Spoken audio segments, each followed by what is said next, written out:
Hey, Dr. Swainey, how do drugs make you feel emotionally numb? Good question. Technically, numb isn't an emotion, but I understand what you're saying. Um, I think the best way to explain things is like this. The issue with addiction is multifactorial, but I think what most people, how they develop addiction and how they get into substance use disorders goes a little something like this. Most people have genetic predisposition, so to speak. So they have family members who may have had substance use disorders, alcohol use disorders. So there's a genetic predisposition that you're born with, and you have no choice over. It's just there. And we know the genetic predisposition is big. About 50% of, if you have a parent who has a substance use disorder, you have a 50% chance of developing a substance use disorder yourself. So big genetic component. Now, also, most people who have substance use disorders also have an underlying mood disorder, anxiety, depression, bipolar disorder, sometimes schizophrenia, but usually it's a mood disorder. So you have a person who is born with a genetic predisposition. Maybe their brains are a little chaotic to start with some underlying, predispositions to anxiety and depression. Maybe the neurotransmitters aren't all that great. And then you have experiences in life. And a lot of the times the experiences that we have, in the substance, in the addiction world aren't great. And sometimes the experiences are flat out terrible. And so you have an even more chaotic brain. And somewhere down the line, people use, whether it's, hey, I want to go drink, or hey, I want to get high, or maybe it's not even that. Maybe it's someone who is exposed to opiates in a legitimate way. Someone breaks their leg, they start, they get Percocet to go home with. They take their Percocet for legitimate reasons. But what is common for 99% of us in the addiction world is that what happens is you take whatever you're going to take and your brain gets quiet and you feel normal. And that is a feeling that, maybe the first time people have ever felt normal in their whole life emotionally. And that is a very strong connection that gets made.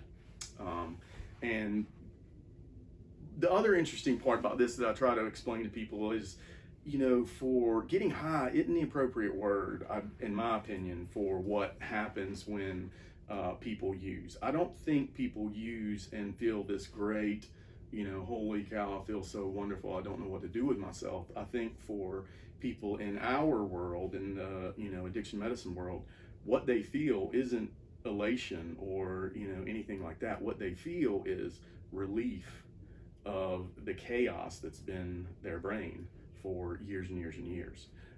So high for us is actually, it's normal. It's holy cow, I finally feel okay. But again, it's a very strong connection that gets made, and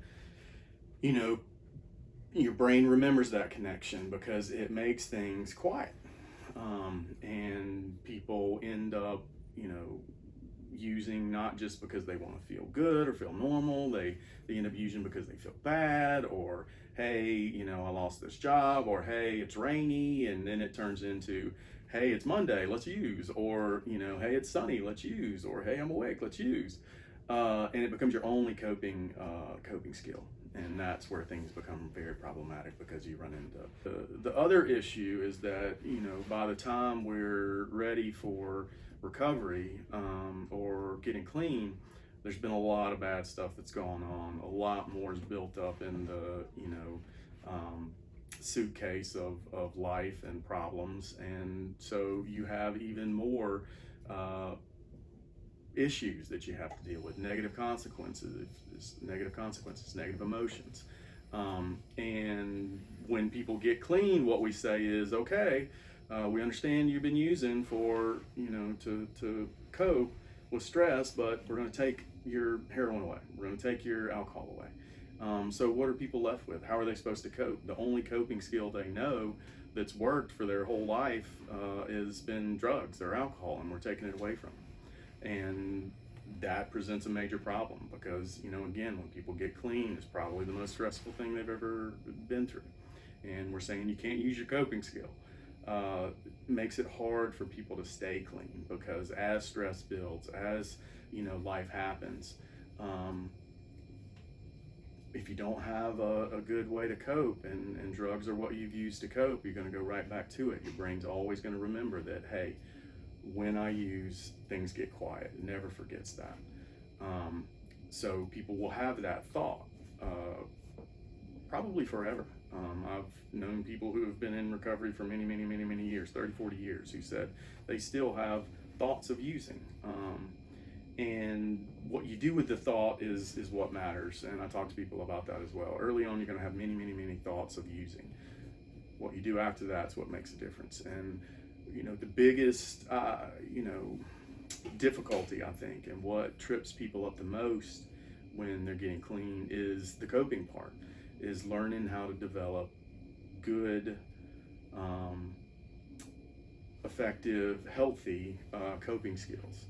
And you don't just do that overnight. It's not something you can sit in on a group, you know, one group meeting and figure it all out and go home and have coping skills. It takes a long time, and that's what most of what we do after people detox revolves around, is learning how to cope with life in safe, healthy, effective ways.